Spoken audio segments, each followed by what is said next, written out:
यौगिक वेल्थ, संपत्ति जो दे परमानंद। भाग 2, धन और क्रोध।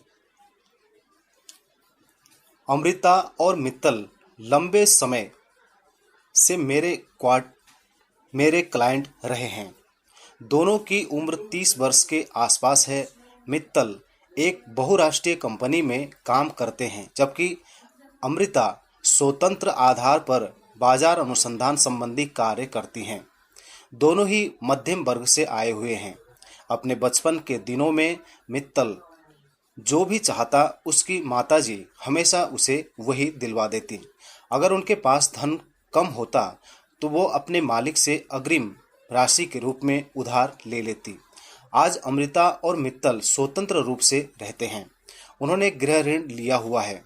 किसी महीने जब अमृता को अनुसंधान कार्य नहीं मिलता है तो मैं उनसे अनुरोध करता हूं कि वे अपने खर्चों को कम कर लें, जिससे कि वे समय पर अपना गृह ऋण चुकाने में सक्षम हो सकें। क्योंकि अमृता इस बात को आराम से समझ लेती हैं, जबकि मित्तल उत्तेजित हो जाता है। उसके अनुसार जिसमें उसे खर्च करने में प्रसन्नता आती है तो उसे अपने आप को इससे वंचित नहीं रखना चाहिए। सुरेश और नीरजा का मामला थोड़ा अलग है। उन्होंने अपने शुरुआती वर्षों में धन के मामले में संघर्ष किया है। आज ईश्वर की कृपा से वे आरामदेह जीवन यापन कर रहे हैं। उनकी सभी जरूरतें पूरी हो रही हैं और वे आराम से ऐश्वर्यपूर्ण जीवन जीने में समर्थ हैं। ये सुनिश्चित करने के लिए कि सीमा से अधिक खर्च न हो जाए, मैं उनसे अनुरोध करता हूं कि वे वार्षिक बजट बनाएं और सुख साधनों पर खर्च करने के लिए निधियां आवंटित कर लें। हालांकि जिस क्षण वे बजट शब्द सुनते हैं तो परेशान हो जाते हैं। उनकी प्रतिक्रिया होती है कि उनका बजट असीमित है। अय्यर पेंशन पर जीवन यापन करते हैं। अमेरिका से उनकी बेटी उनकी रोजमर्रा के खर्चों के लिए कुछ धन भेजती है। यदि रुपए भेजने में देरी हो जाती है तो उन्हें अपनी खरीदारी को स्थगित करना पड़ता है, तो वो क्रोधित हो जाते हैं। हमें से कई लोगों को जब खर्चों में कटौती करने अथवा उन्हें नियंत्रित करने की जरूरत की ओर इशारा किया जाता है तो हम क्रोधित हो जाते हैं, परेशानी महसूस करते हैं अथवा उत्तेजित हो जाते हैं। यदि इन भावनाओं की गहराई में जाएं तो हम पाएंगे कि संभवतः ये भावनाएं हमारे मन में से आती हैं कि मैं गरीब नहीं हूँ। वास्तव में जब हम में से कई लोग अपनी पसंद की कोई चीज़ खरीदने के लिए बैग, बोरो और स्टील मांगना, उधार लेना या चोरी करना शब्द प्रयोग करते हैं, तो यदि उन्होंने ये बात मजाक में न कही हो तो उसमें निसंदेह क्रोध की भावना निहित होती है। खर्चों में कटौती करना अथवा बजट बनाना किसी भी प्रकार से हमारी आर्थिक स्थिति की ओर इशारा नहीं करता है। वास्तव में बहुत अधिक धनी लोग हमें बताएंगे कि उन्होंने आने वाली पीढ़ियों के लिए धन कमाया है और सबसे महत्वपूर्ण कि उन्होंने धन को खोया नहीं है, क्योंकि उन्होंने अपने खर्चों को नियंत्रित किया है। किसी के पास कभी भी असीमित बजट नहीं होता है। अगर धनवान व्यक्ति भी अपनी दौलत की परवाह नहीं करेगा तो वो भी दिवालिया हो जाएगा। ये स्पष्ट है कि यदि कोई व्यक्ति हमें धन का भुगतान करने में देरी करता है और मूलभूत आवश्यकताओं जैसे भोजन, कपड़े अथवा घर के लिए संघर्ष करना पड़ता है तो हमें क्रोध आ सकता है। भुगतान में कुछ देरी से वित्तीय हानि हो सकती है। कभी कभी किसी के द्वारा भुगतान में की गई देरी के कारण हम आगे भुगतान करने के वायदे को पूरा नहीं कर पाते हैं। इसी प्रकार अत्यधिक कम आय वाले उन परिवारों के गुस्से को भी समझना मुश्किल नहीं है, जिनके पास बुनियादी खाद्य वस्तुओं को खरीदने के लिए भी पर्याप्त पैसे नहीं होते।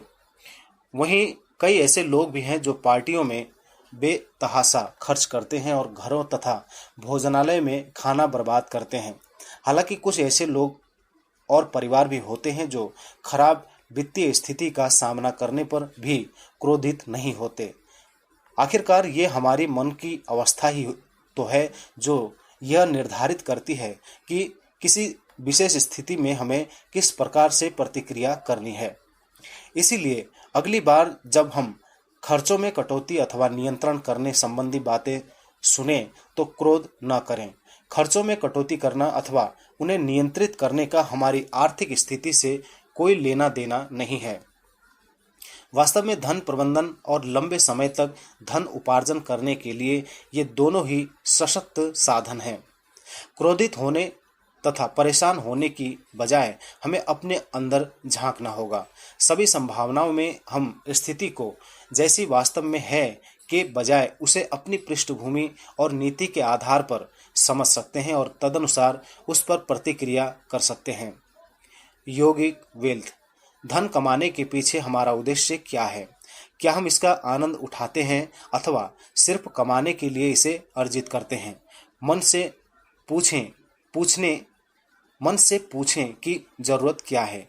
क्या हम इसका आनंद ले रहे हैं? धन और अहंकार 1997 में रिलीज हुई पिक्चर धन और अहंकार 1997 में रिलीज हुई पिक्चर जुदाई, जिसमें अनिल कपूर, श्रीदेवी और उर्मिला मातोंडकर ने अभिनय किया था, उसमें एक बहुत ही रोचक दृश्य है। उसमें श्रीदेवी को अपनी महिला मित्रों के साथ ताश खेलते हुए दिखाया गया है।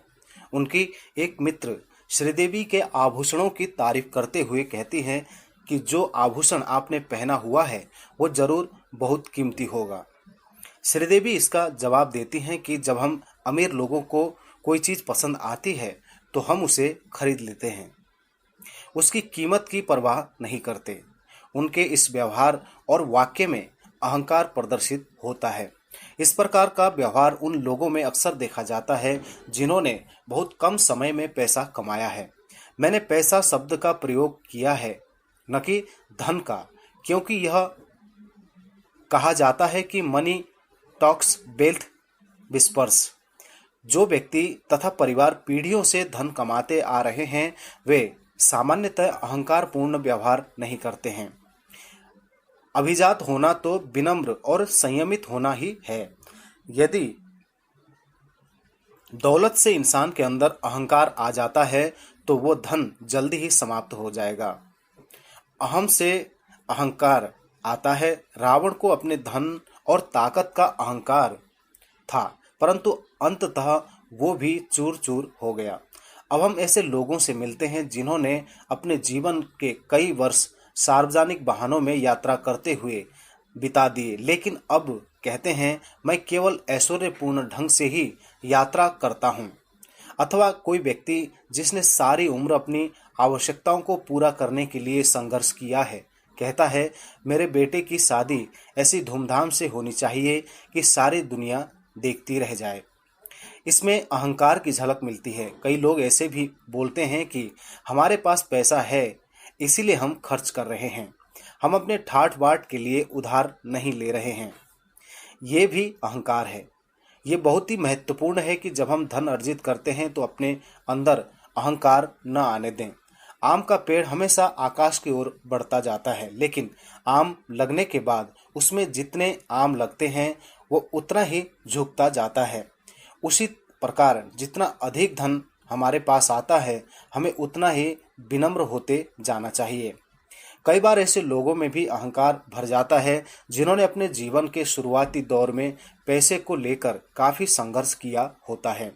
जब वे धन अर्जित कर लेते हैं वे विद्रोही बनना चाहते हैं। संभावना ये होती है कि अपने संघर्ष के दिनों में समाज ने उनके साथ सम्मान पूर्वक व्यवहार न किया हो या समाज के प्रति उनकी ऐसी धारणा हो मुद्दा ये नहीं है कि उनके साथ सही मायने में ऐसा दुर्भावनापूर्ण व्यवहार हुआ या उनकी ऐसी धारणा रही। जब समाज के साथ उसी तरह का व्यवहार करना चाहते हैं जैसी समाज के प्रति उनकी धारणा है कि समाज ने भी उनके साथ ऐसा ही किया था। उनके पास धन नहीं था, यह भी अहंकार का कारण है। यह एक नकारात्मक भावना है। प्रथम, इस प्रकार की भावना आपको कड़ी मेहनत से कमाए गए आपके धन का आनंद नहीं लेने देगी। ऐसा इसलिए क्योंकि धन को अपनी आवश्यकताओं को पूरा करने अथवा समाज की सहायता करने के लिए खर्च नहीं किया जा रहा है, बल्कि अपनी हैसियत सिद्ध करने के लिए खर्च किया जा रहा है। दूसरे, संभावना ये भी होती है कि वास्तव में समाज ने हमारे साथ बुरा व्यवहार न किया हो, बल्कि ये हमारे अपने मस्तिष्क की ही उपज हो। यदि वास्तव में समाज ने हमारे साथ दुर्व्यवहार किया भी था, तो जैसे ही हम धनवान बन जाते हैं, हमारे साथ इस तरह का बर्ताव दोबारा नहीं होगा। हालांकि नियमित रूप से अहंकारपूर्ण व्यवहार करते हुए हम अप्रत्यक्ष रूप से स्वयं को अपने संघर्ष के दिनों की याद दिला रहे हैं। हम उस प्रकार की भावनाओं को महसूस करने के लिए इच्छुक नहीं होते हैं जिसका अब कोई औचित्य नहीं होता है। दोनों ही मामलों में अहंकारपूर्ण व्यवहार का कोई लाभ नहीं होता। हमें अपने धन को अवश्य ही तर्कसंगत तरीके से खर्च करना चाहिए ताकि हम स्वयं के लिए और अपने प्रियजनों के लिए लाभ और प्रसन्नता पा सकें। परंतु यदि धन को खर्च करने से अहंकार आता है तो इसका केवल यही अर्थ होता है कि धन को खर्च करने से किसी प्रकार की खुशी मिलने के स्थान पर इससे नकारात्मकता ही आ रही है। यौगिक वेल्थ, जब हम कहते हैं अथवा सोचते हैं कि दूसरा व्यक्ति भौतिकवादी है, तो हम आलोचना कर रहे हैं। आलोचना करने से हमारे अंदर में ही बाधा उत्पन्न होती है। धन और अपराध। माफिया डॉन आपराधिक गतिविधियां करते हैं और धन कमाते हैं। हालांकि अधिकतर मामलों में इन डॉनों ने समाज में बदला लेने के लिए इन आपराधिक गतिविधियों की शुरुआत की होती है। ये विद्रोह उनकी स्वयं की इस अनुभूति के साथ आरंभ हुआ होता है कि समाज ने उनके साथ अन्यायपूर्ण व्यवहार किया है। उनका यह दर्शाने का अपना तरीका हो सकता है कि वे समाज के लिए डर बने हुए हैं। वे अपना नियंत्रण और शक्ति को स्थापित करने के लिए ऐसा करते हैं। जब वे शक्ति और नियंत्रण को स्थापित कर लेते हैं तो वे उसी शक्ति तथा डर का प्रयोग धन को ऐंठने के लिए करते हैं। दूसरी ओर कई लोग ऐसे भी होते हैं जो धन कमाने के लिए आपराधिक गतिविधियां करना आरंभ कर देते हैं। ये आपराधिक गतिविधियां करों की चोरी करके अथवा अपने पद का अनुचित लाभ उठाने के रूप में की जाती है, जैसे किसी सरकारी अधिकारी द्वारा रिश्वत लेने के चक्कर में काम में देरी करना। यहाँ पर रिश्वत लेने का अपराध धन कमाने के इरादे से ही किया गया था। कुछ ऐसे भी उदाहरण हैं जहाँ अपराध दृष्टिगोचर नहीं होता, जैसे एक अध्यापक छात्र को धमकाता है कि यदि उसने अध्यापक से ट्यूशन नहीं ली तो वो छात्र को परीक्षा में फेल कर देगा। यदि किसी रोग का साधारण रूप से दवाई लेने को उसका उपचार संभव है, फिर भी चिकित्सक रोगी और उसके परिवार के मस्तिष्क में डर उत्पन्न कर देता है ताकि वे ऑपरेशन करवा लें। यहाँ तक कि एक वकील भी अपने मौकिल के मामले में निर्णय होने में देरी करने के लिए आगे की तारीखें लेने जैसी युक्तियों का प्रयोग करता है, और ये सब भी अपराध का एक रूप ही है।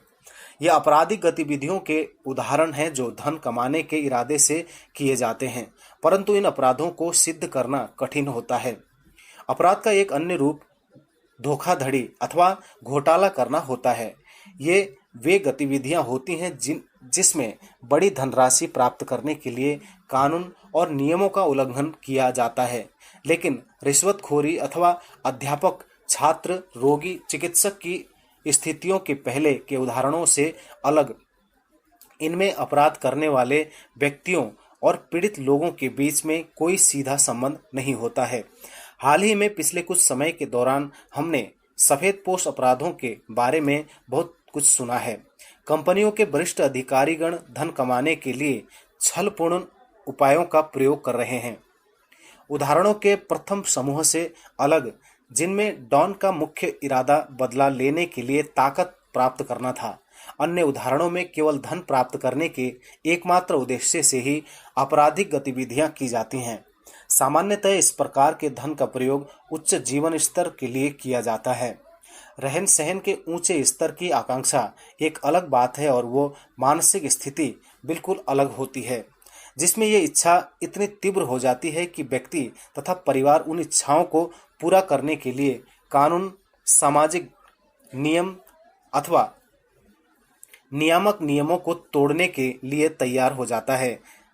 ऐसे भी उदाहरण देखे गए हैं जिसमें लोग ये मानते तक नहीं हैं कि कर चोरी करना अथवा जानबूझकर कानूनी मामलों को स्थगित करना अथवा जानबूझकर रोगी को ऑपरेशन की तरफ ढकेलना एक अपराध है।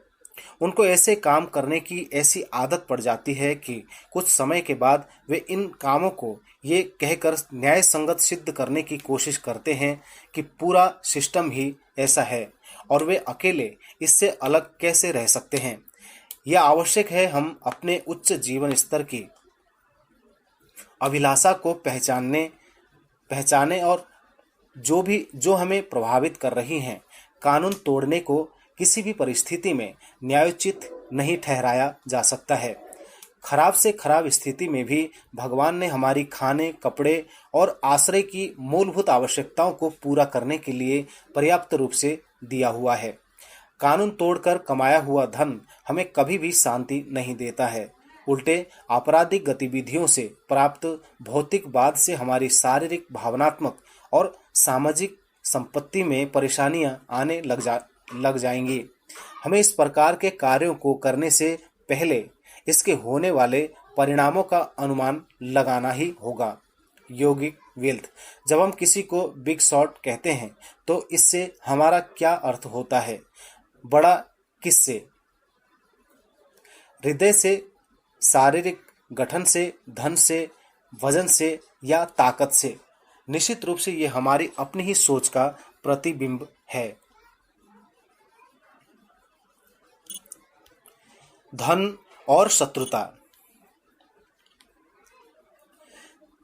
जब नेवला और सांप आमने सामने आते हैं तो वे एक दूसरे के लिए इस प्रकार का शत्रुतापूर्ण व्यवहार करते हैं जैसे दो सगे भाइयों के बीच युद्ध चल रहा हो। मेहता परिवार सदैव धार्मिक प्रवृत्ति का रहा है। वे नियमित रूप से मंदिर जाते, यहाँ तक कि उनके घर के छोटे बच्चे भी विशेष दिन पर उपवास रखते और संतों आदि के पास जाते। उनका परिवार सालाना तीर्थ यात्रा पर भी जाता था। उन्होंने स्थानीय मंदिर में भी दान स्वरूप बड़ी राशि दी थी। उनके लिए समाज, जरूरतमंदों की सहायता करना, प्रकृति और मानव जाति की रक्षा करना ही जीवन पद्धति थी। उनका मानना था कि इन्हीं कार्यों से वे भगवान को कुछ समर्पित कर सकते हैं। इसलिए जब जयंत मेहता ने मुझसे कुछ विश्वसनीय वकीलों के बारे में पूछा जो कि पारिवारिक मामलों के विशेषज्ञ हों, तो मैं थोड़ा सा हैरान हुआ। हमारे कॉलेज के दिनों से ही हम सब जयंत के परिवार को एक आदर्श धार्मिक परिवार मानते थे, जिसमें सभी का आपस में बहुत अच्छा तालमेल था। उससे बात करते समय मुझे पता चला कि ये सारा मामला उसके और उसके बड़े भाई के बीच धन के विभाजन को लेकर था। उनके बीच उनके पिता की वसीयत और अन्य पैतृक संपत्तियों को लेकर विवाद था। जयंत के अनुसार उन्हें परस्पर संपत्ति से विवाद का निपटान करने के लिए उसे कुछ चीजों को छोड़ना होगा, लेकिन उसका भाई निपटारे की वचनबद्धता के बाद उससे मुकर गया। उसके पास अब न्यायालय में जाने के अलावा कोई विकल्प नहीं था। समस्या ये नहीं थी कि परिवार के पास धन नहीं था। वास्तव में समस्या ये थी कि उनके पास धन संपत्ति प्रचुर मात्रा में थी। संपत्ति के मामले में सगे भाइयों, मित्रों, साझेदारों, रिश्तेदारों से इस हद तक विवाद हो जाना कि न्यायालय में जाना पड़ जाए और एक दूसरे पर आरोप लगाए जाएं, ये कोई नई बात नहीं है। एक प्रसिद्ध न्यायाधीश ने एक बार मुझे बताया था कि ये देखा गया है कि परिवार के करीबी सदस्य और रिश्तेदारों के विरुद्ध विरुद्ध वाले मामले उन मामलों के मुकाबले लंबे खींचते हैं जिनके बीच कोई आपसी संबंध नहीं होता। ऐसा इसलिए होता है क्योंकि विवाद के मुख्य कारण के अतिरिक्त अहंकार और द्वेष इसमें महत्वपूर्ण भूमिका निभाते हैं, क्योंकि इसमें दोनों ही पक्ष समझौता करने के इच्छुक नहीं होते। कई मामलों में तो ये दुश्मनी एक पीढ़ी से अगली पीढ़ी तक चलती रहती है। किसी भी प्रकार की दुश्मनी अपनी कीमत तो वसूलती ही है। सबसे पहले तो ये हमारे अंदर की शांति को भंग करती है, हमारे मन पर प्रभाव डालती है, फिर यह हमें वित्तीय रूप से प्रभावित करती है। निरपवाद रूप से न्यायालय के मुकदमों में पैसा तो लगता है, ये हमें सामाजिक रूप से भी प्रभावित करता है और अंततः ये सब मिलकर हमारे स्वास्थ्य को प्रभावित करते हैं। धन और भौतिकवादी संपत्तियों की वजह से दुश्मनी होना बहुत पुरानी बातें हो चुकी हैं। इस प्रकार की दुश्मनी हमारी सबसे बड़ी दौलत को नष्ट कर देती हैं। वो है संबंधों में सौहार्द। क्योंकि भौतिकवादी धन संपत्ति को जीवन में समय के साथ साथ कमाई जा सकती है, लेकिन संबंधों में सच्चे सौहार्द और आत्मीयता को सृजित करने के लिए कभी कभी पीढ़ियों तक प्रयास करने की आवश्यकता होती है।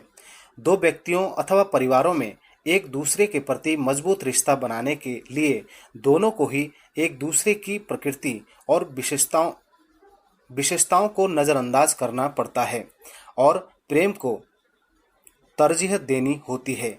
इसके लिए धैर्य की आवश्यकता होती है। केवल साहसी व्यक्ति ही इन बातों को नज़रअंदाज कर सकता है और केवल साहसी व्यक्ति ही सच्चा प्रेम पा सकता है। मुझे अब भी स्मरण है, जब हम कॉलेज में थे, जयंत अपने बड़े भाई को लेकर बहुत ही रक्षात्मक था। उसका बड़ा भाई उसके लिए भगवान जैसा था। अगर किसी ने जयंत को चिढ़ाना होता था तो वो उसके बड़े भाई पर छोटी सी भी टिप्पणी कर देता था तो जयंत को गुस्सा आ जाता था। उसका बड़ा भाई भी हम सब से बड़े प्रेम पूर्वक व्यवहार करता था। जब उसके बड़े भाई की शादी हुई तो हम सभी उसमें ऐसे शामिल हुए जैसे कि ये शादी हमारे अपने परिवार में हो रही थी। अब मेरी भगवान से यही प्रार्थना है कि ये परिवार फिर से एक हो जाए और वैसा ही हो जाए जैसा कि ये पहले था और वे सब लोग पहले की तरह रहने लगें। कभी भी धन के लिए रिश्तों की आत्मीयता को मत गवाएं। भौतिकवादी धन को प्राप्त करना रिश्तों में प्रेम को प्राप्त करने से अधिक आसान है। कभी भी ये मत सोचिए कि सामने वाले को समझना चाहिए और शुरुआत करनी चाहिए। आप स्वयं शुरुआत करें, क्योंकि जो भी शुरुआत करता है वो अपने अंदर अधिक प्रेम और सौहार्द का अनुभव करता है। योगिक वेल्थ। स्क्रीन उपवास का अभ्यास करें। सभी तरह के स्क्रीन, टेलीविज़न, कंप्यूटर, स्मार्टफोन आदि के दूरी के लिए प्रतिदिन कुछ घंटे नियत रखें। परम सुख का आनंद लें।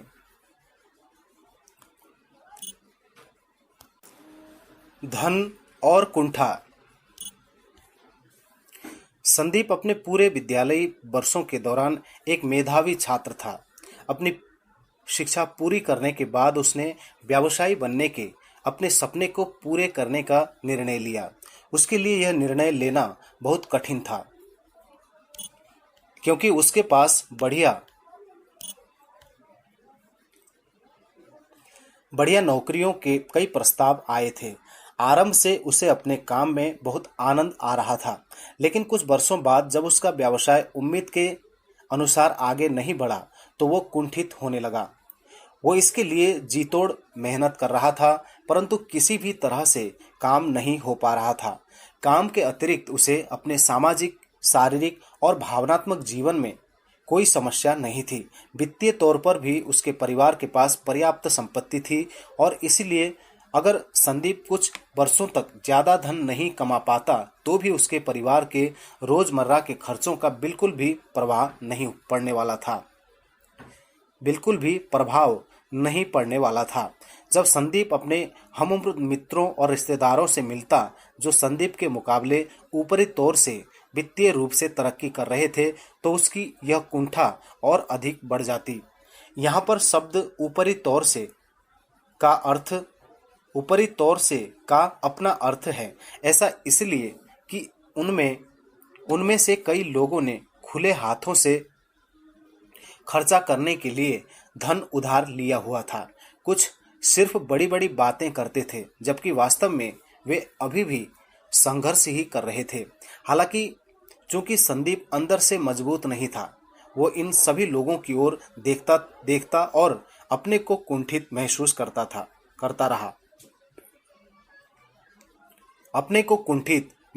करता रहता। समय के साथ साथ संदीप की कुंठा ने उसके अंदर नकारात्मकता भर दी। जब भी वो ये सोचता कि कोई व्यक्ति वित्तीय रूप से उससे अधिक संपन्न है तो वो यही विचार करता कि उस व्यक्ति ने धन प्राप्त करने के लिए अवश्य ही अनुचित तरीकों का प्रयोग किया होगा। उसकी स्थिति ऐसी हो गई जहां पर वो ये मानने लग गया कि इस संसार में सभी धनी व्यक्तियों ने अवश्य ही अनुचित तरीकों का प्रयोग करके धन संपत्ति अर्जित की है।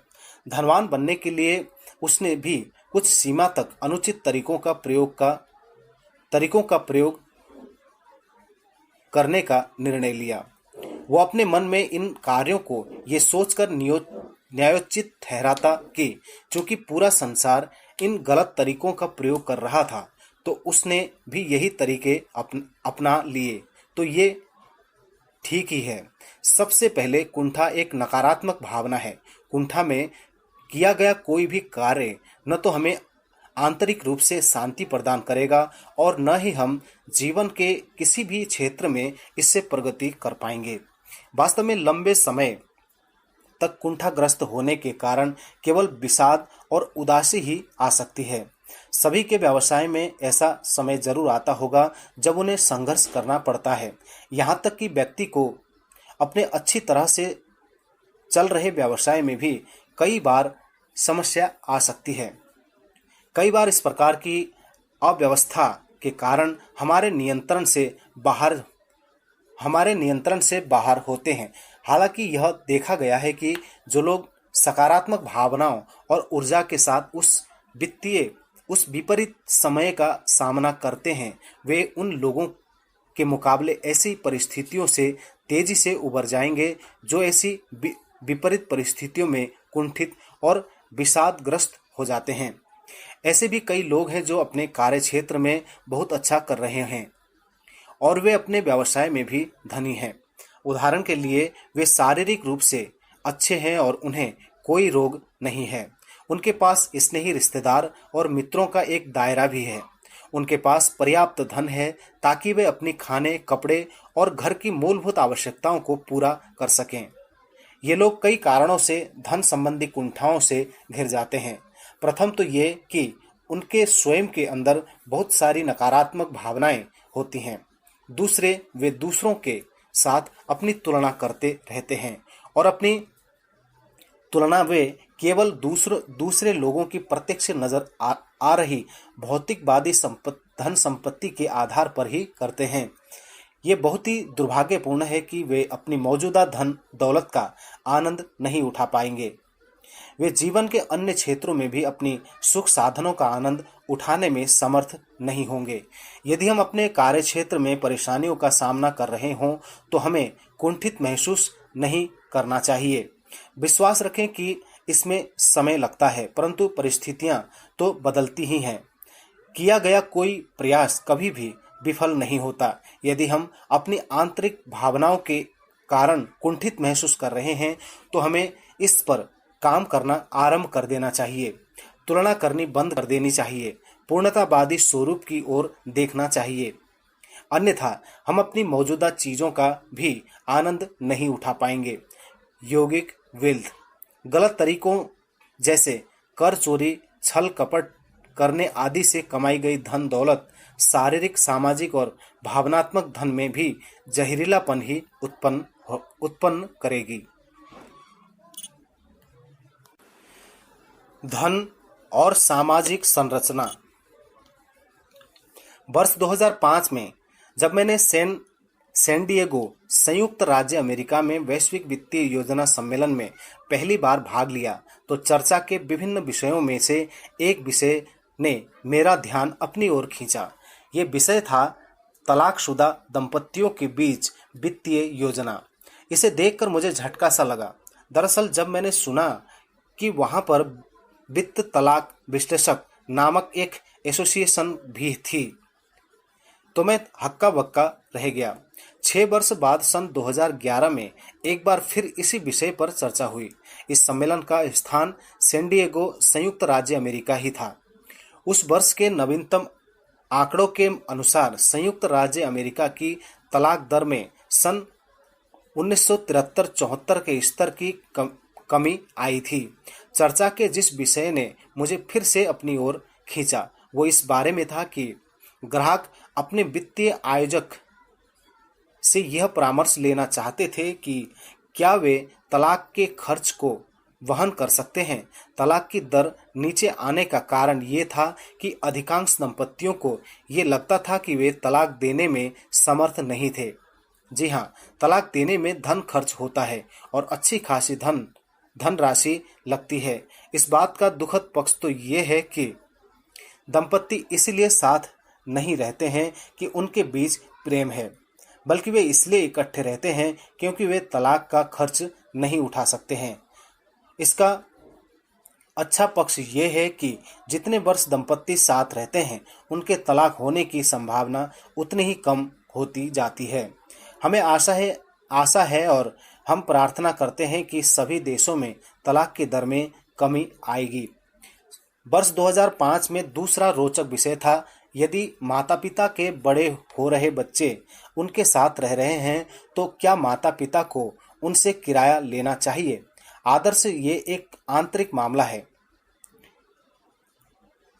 प्रत्येक परिवार को उनकी वित्तीय परिस्थितियों के आधार पर निर्णय लेना चाहिए कि उन्हें अपने घरेलू खर्चों को किस प्रकार बांटना है। हालांकि मेरे भारतीय मन के लिए ये पचा पाना कठिन था कि बच्चों से नीति के रूप में किराया लेना चाहिए, वो भी केवल इसलिए कि वो आपके साथ रह रहे हैं।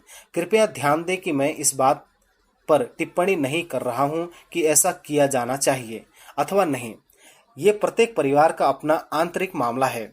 वर्ष 2011 में जब मैंने सम्मेलन में भाग लिया तो वहां का ये प्रचलन था कि अपने खर्चों में कटौती के लिए अधिकांश परिवार साथ रहने या एक दूसरे के निकट रहने पर विचार कर रहे थे। क्या संयुक्त राज्य अमेरिका केवल एक ही विवाह और संयुक्त परिवार पद्धति की ओर वापस लौट रहा है? इसका जवाब तो समय के गर्भ में है। लेकिन एक बात तो निश्चित है कि चाहे दंपति हो या परिवार, साथ साथ रहना न केवल समझदारी है बल्कि वित्तीय रूप से दुरुस्त सुझाव है। जब लोग वित्तीय तौर पर प्रगति करते हैं तो वे वित्तीय रूप से स्वतंत्र होते हैं। अधिकांश लोग स्वतंत्रता और स्वच्छंदता के बीच अंतर को नहीं समझ पाते हैं। यद्यपि दोनों शब्दों का मोटे तौर पर आज़ादी का अर्थ लेते हुए अनुवाद किया जा सकता है, बिना किसी जिम्मेदारी वाली अनियंत्रित स्वतंत्रता ही स्वच्छंदता होती है।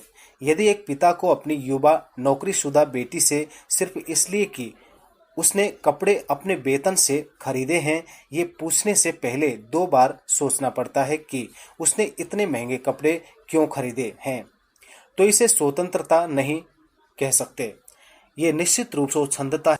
वित्तीय उन्नति की एक अन्य कठिनाई ये है कि पैसे का आडंबर करने के लिए पर्याप्त धन उपलब्ध होता है। इसकी वजह से अनावश्यक खर्चे होते हैं। उदाहरण के लिए, पहले परिवार के लोग कार में इकट्ठे सफर करते हुए म्यूजिक सिस्टम ऑन करके जो भी गाने आते थे एक साथ उसका आनंद लेते थे। आज की तारीख में परिवार का प्रत्येक सदस्य अपने अपने गैजेट्स जैसे iPod, mobile phone, fancy music systems वगैरह पर अपनी अपनी शैली का संगीत सुनकर अपना मनोरंजन अकेले ही कर रहा है। कोई किसी से बात नहीं करना चाहता। अपने अपने गैजेट्स खरीदने के लिए पर्याप्त धन होने के कारण ही अपने लिए विशेष प्रकार के संगीत को चुनने की ये आज़ादी हमने अपने परिवार के बहुमूल्य समय के रूप में कीमत देकर पाई है। अधिक धन के कारण गैर जिम्मेदारी, असहिष्णुता आदि भी आती है। इस प्रगतिशील अर्थव्यवस्था में सभी तो नहीं परंतु कई विवाह और परिवार इस गैर जिम्मेदारी और असहिष्णुता के कारण ही टूटते हैं। मेरा कहने का यह अर्थ बिल्कुल भी नहीं है कि अर्थव्यवस्था में प्रगति नहीं होनी चाहिए और लोगों को पैसा नहीं कमाना चाहिए। धन तो लक्ष्मी है, ये शक्ति है, परंतु ये आवश्यक है कि इस शक्ति को नियंत्रित करना सीखना चाहिए, अन्यथा ये पलटकर हम पर ही वार करेगी। जितनी अधिक शक्ति आती है उसको नियंत्रित करने के लिए उतने ही अधिक प्रयासों की आवश्यकता होती है। जिस प्रकार अपचनीय भोजन के कारण बदहजमी हो जाती है, उसी प्रकार जिस धन को संभाला न जाए उससे भी परेशानी होती है। यौगिक वेल्थ, यदि हम अपने काम का आनंद उठाते हैं तो हमें शांति, खुशी और धन प्राप्त होता है। यदि हम अपने कार्य को आनंद के साथ नहीं करते हैं तो हमें धन तो प्राप्त हो सकता है परंतु आनंद नहीं। इच्छा, ईर्ष्या और अहम के कारण आनंद की प्राप्ति नहीं होती। स्वामी विवेकानंद ने हमारे मन की तुलना एक पागल बंदर से की है जो हर समय कूदता रहता है। यदि हम उस बंदर को पीने के लिए शराब से भरा हुआ गिलास दे देते हैं तो क्या होगा? वो पागल हो जाएगा। शराब पीने के बाद अगर बंदर को बिच्छू ने काटा तो वो और अधिक पागल हो जाएगा। अंत में यदि किसी अहम रूपी प्रेत ने उसके शरीर में प्रवेश कर लिया तो वो सब जगह केवल विनाश ही करेगा। स्वामी विवेकानंद का कथन है कि हमारा मन किसी एक स्थान पर टिक कर नहीं रहता है। एक पागल बंदर की तरह वो एक वस्तु से दूसरी वस्तु की ओर छलांग लगाता रहता है। असल में बौद्ध धर्म में एक स्थान पर कहा गया है कि हमारा मन एक वस्तु पर 12 क्षणों तक भी नहीं टिक सकता है। उस पागल बंदर को हम इच्छा रूपी शराब परोसते हैं। अधिकांश समय इच्छाएं भौतिकवाद के रूप में ही होती हैं। मूलभूत आवश्यकताओं से अधिक पाने की हमारी इच्छाएं तो अनंत होती हैं। जैसे जैसे व्यय करने योग्य आय बढ़ती जाती है वैसे वैसे हमारी इच्छाएं भी बढ़ती जाती हैं। हम इनको विवेकपूर्ण नाम देते हैं। जीवन स्तर, संपत्तियों और भौतिकवादी सुविधाओं से अपने जीवन को लादना ही जीवन स्तर होता है।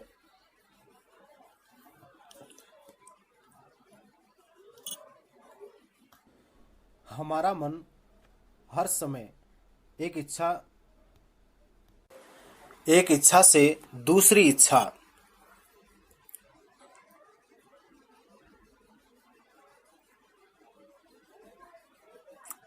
की ओर छलांग लगाता रहता है। एक कहावत, अधिक मिलने पर और अधिक की चाह अपनी भूमिका निभाती है। पड़ोसी के घर में टीवी देखने जाने से लेकर हर कमरे में टीवी सेट होना, सार्वजनिक वाहन का प्रयोग करने से लेकर अपनी कार होना, यहाँ तक बच्चों को विद्यालय छोड़ने जाने के लिए भी कार की इच्छा और जूतों के 1 या 2 जोड़ों से अब हमें अलग अलग श्रेणी के जूतों की आवश्यकता है, जैसे फॉर्मल जूते, फ्लोटर चप्पल, अनौपचारिक जूते, स्पोर्ट्स जूते आदि। ये सभी अनंत इच्छाओं के उदाहरण हैं। जब इनमें से कुछ इच्छाएं पूर्ण हो जाती हैं फिर हम ईर्ष्या के दुख में जलने लगते हैं। हम अपनी संपत्ति और सुविधा संबंधी सामग्रियों की बाजार में उपलब्ध आधुनिकतम वस्तुओं और जो हमारे परिचितों के पास हैं उनसे तुलना करने लगते हैं। हमें अधिक विशेषताओं वाली वस्तुओं को पाने की इच्छा होती है, चाहे वे विशेषताएं हमारे प्रयोग की हों या नहीं। यदि हमारे पास ये तथाकथित आधुनिकतम और बेहतर वस्तुएं नहीं होती हैं तो हमें जाने अनजाने में ईर्ष्या महसूस होने लगती है। ईर्ष्या तो एक अति भयंकर डंक होता है और एक बार हम इसके दंश के शिकार हो गए तो हम कभी भी शांति से सो नहीं पाएंगे।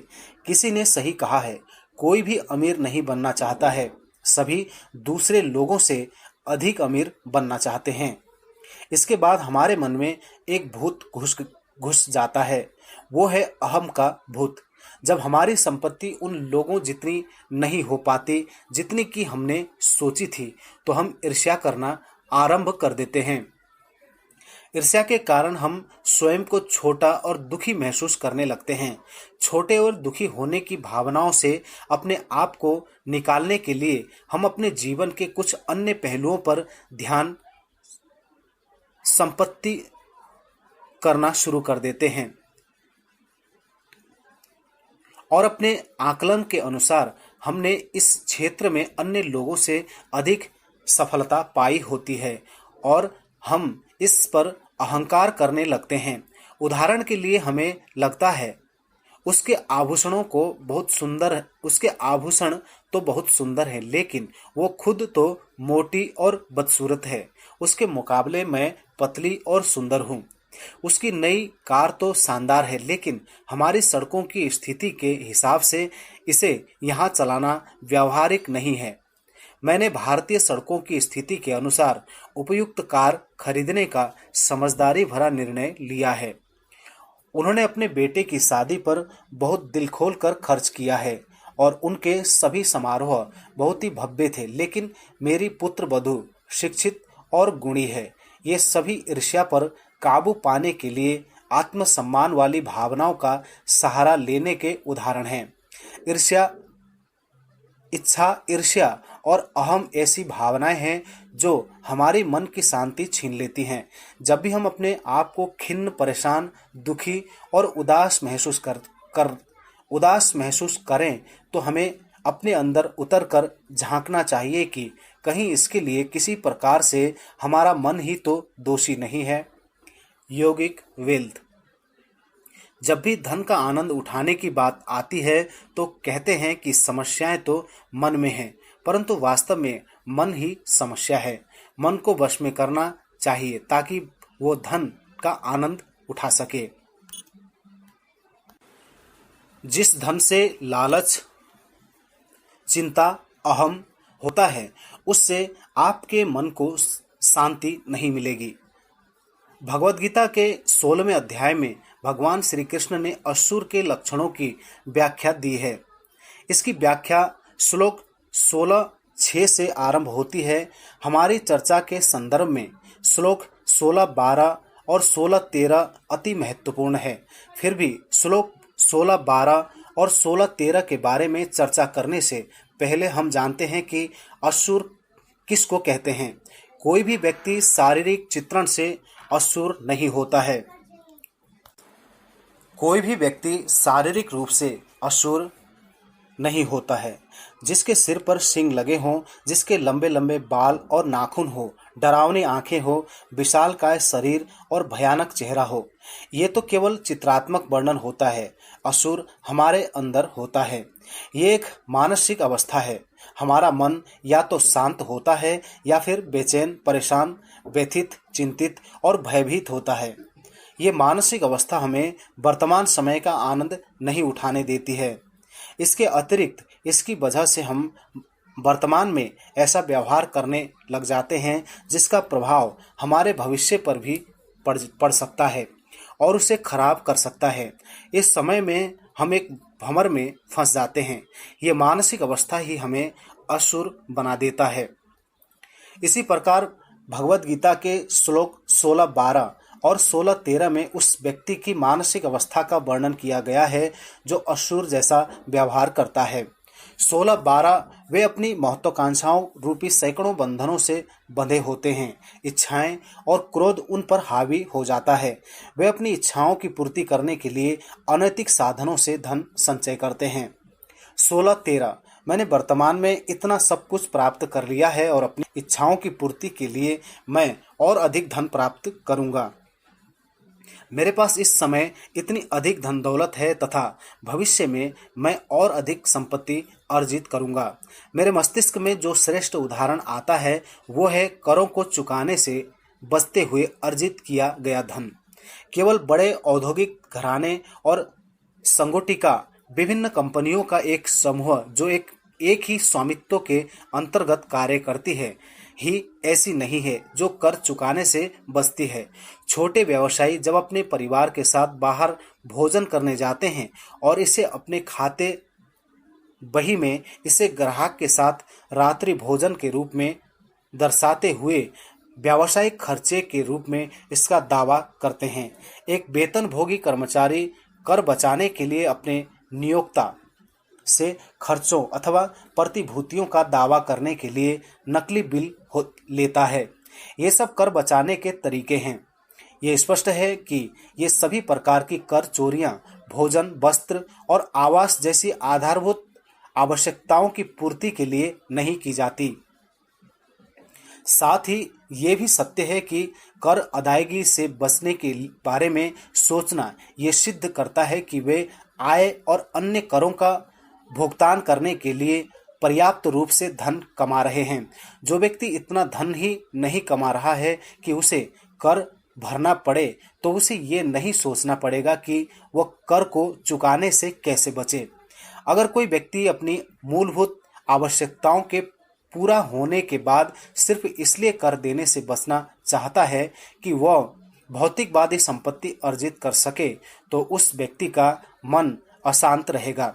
उसने मन में यह अशांति लालच, चिंता, ईर्ष्या आदि के रूप में हो सकती है। दूध वाला दूध को बेचने से पहले उसकी मात्रा बढ़ाने के लिए उसमें पानी तथा अन्य सामग्री मिलाता है ताकि वह अधिक धन कमा सके। इससे वो कार्यस्थल पर असुर बन जाता है। जो कोई व्यक्ति खाने की वस्तुओं तथा दवाओं में मिलावट करता है जिससे कि वे ग्राहकों को हानि पहुंचा रहे हैं तो इस मामले में वे असुर मानसिकता के हैं। हालांकि हमें दूसरे लोगों को देखने की बजाय अपने अंदर झांकना चाहिए। आखिरकार हम अपने मन की शांति के लिए ही तो चिंतित हैं।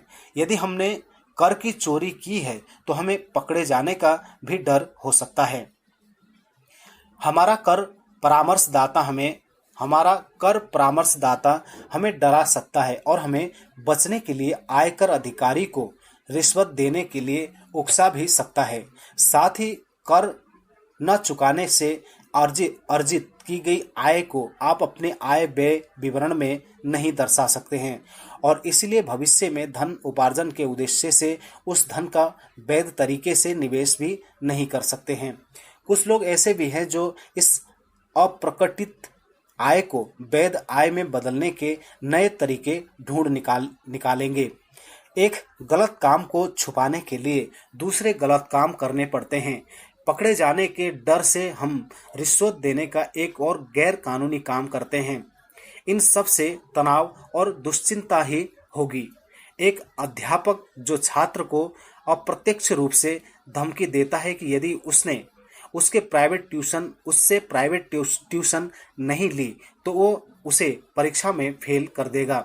इससे वो अतिरिक्त आय तो कर सकता है परंतु इससे उसकी साख तथा आदर समाप्त हो जाता है।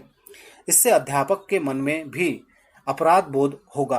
कर को बचाते समय मन में लालच होता है। हमें उम्मीद होती है कि अधिक धन आने से हमारे लालच की तृप्ति हो जाएगी परंतु इससे तो डर ही उत्पन्न होता है। खाद्य पदार्थों में मिलावट करते समय हमें जल्दबाजी बनी रहती है कि मैं सुख साधनों का आनंद कब उठाऊंगा। हालांकि इससे अपराध बोध की भावना भी होती है।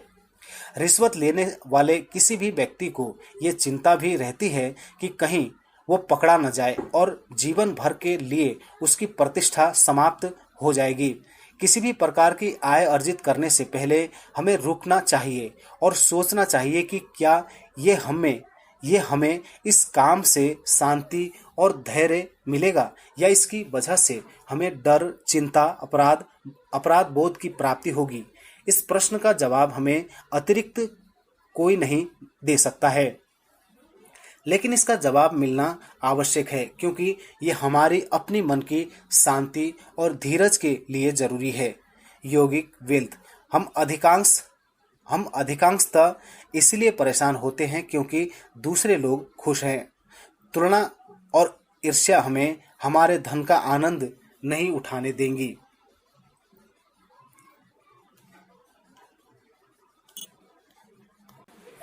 सभी वित्तीय योजनाएं व्यय करने संबंधी योजनाएं होती हैं और सभी व्यय भावनाओं के अधीन होते हैं। सभी वित्तीय क्रियाकलाप व्यापक रूप से 4 श्रेणियों में आते हैं: कमाना, आय, खर्च करना, व्यय करना, निवेश करना, परिसंपत्तियां और ऋण लेना, देयता। वित्तीय पृष्ठभूमि वाले लोग इन वित्तीय क्रियाकलापों को तुलन पत्र अथवा नकदी निर्माण की क्षमता अथवा लाभ और हानि में वर्गीकृत करेंगे। इन 4 श्रेणियों में से 3 श्रेणियों का अंतिम उद्देश्य चौथी श्रेणी अर्थात खर्च करने, व्यय करने के लिए कार्य करना है। हम खर्च करने के लिए कमाते हैं, हम खर्च करने के लिए ऋण लेते हैं, हम भविष्य में खर्च करने के लिए निवेश करते हैं अथवा उस निवेश संपत्ति को किसी अन्य व्यक्ति को सौंप देते हैं जो उसे आने वाले समय में खर्च करेगा। इसीलिए खर्च करना वो मुख्य कारण है जिसके लिए कोई वित्तीय क्रियाकलाप किया जाता है। हमारे सभी खर्च विभिन्न प्रकार की भावनाओं पर आधारित होते हैं जो किसी समय विशेष पर हमारे मन में उभरती हैं। कुछ वर्ष पहले 26 जुलाई को मुंबई शहर में बहुत भारी मूसलाधार वर्षा हुई थी।